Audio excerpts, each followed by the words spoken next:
በለው በለው ይላል። በለው በለው የሚዲያው መሪ የሚዲያው ንጉስ የሆኑ ሁለት ቅመሞች እንግዲህ በፍቅር ተይዘው ይባላል።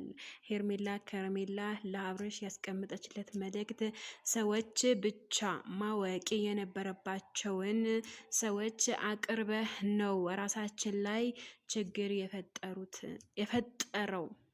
ትክክል። ሰላም ጤና ይስጥልኝ።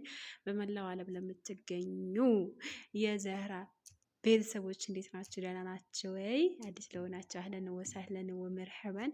መጫወት ከመጡ ወደ ዘህራ ቤት ገብተው ይቀውጡት የምላችሁ የእናንተው ዘህራ ነኝ። እንግዲህ ሼር ላይ ሰብስክራይብ እያደረጋችሁ ለብዙ ተደራሽነት እንዲኖረው በአክብሮትና በትህትና እጠይቃለሁ። ሀሳብ አስተያየታችሁ ካላችሁ ኮሜንት ስራ አስቀምጡልኝ ማለት ነው።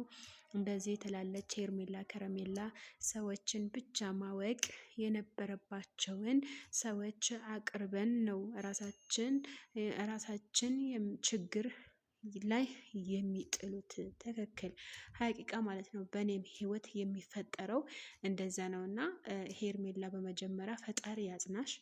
አብርሃም እንደዛ መዋደድ መፋቀር ሲችሉ ሰዎችን እንደዚህ በዚህ ደረጃ በዚህ ቅስፈት እንደዚህ ሰዎችን መጉዳት የሚችሉበት መስፈርት ስላለ ራሳችሁን ከፍ አድርጋችሁ ዝቅ ሳይሆን ከፍ አድርጋችሁ መገኘት አለባችሁ። እና በሰዎች ህይወት ላይ ገብተው የሚበጠብጡ ብዙዎቻቸው አለን። በሰው ህይወት ላይ ገብተው እንደዚህ ነኝ እንደዚህ ነው ወጣ ወረደ ስለሚሉ በቃ እኛም እነሱን አምነን ስለምንቀበል ህይወታችን ይበጠበጣል ማለት ነው። እንደ አብርሽ አሁን አብርሽ በሚያምናቸው ሰዎች በሚወዳቸው ሰዎች በገዛ ወንድሙ ነው የተከዳውና በጣም ነው የሚያስጠላው። አንዳንድ ጊዜ ምን እንደሆነ ታውቃላችሁ ውዶችዬ? እኔ አብርሽና ኤፍሬም ወንድማሞች አይደሉም ምናምን ነው። እና በጣም ይገርመኛል። ለምስላችሁ ሄርሜላ የምታስበው ልክ ኤፍሬም አያስብም። እና ሄርሜላ የአብርሽ ጤንነት ለመመለስ በጣም እየታገለች ነው። በጣም ትግል እያደረገች ነው። ነገር ግን በዚህ እያበላሹባት እስከሆነ ድረስ በጣም ነው የሚያሳዝኑት። ለማንኛውም ላይክ፣ ሼር፣ ሰብስክራይብ አድርጉልኝ። በሌላ ቪዲዮ መጣለሁኝ።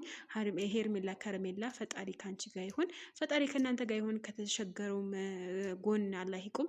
ለማንኛውም በጣም ከባድ ነው በነገራችን ላይ ባፈቀሩት ሰው እንደዚህ መከዳቱ ማለት ነው።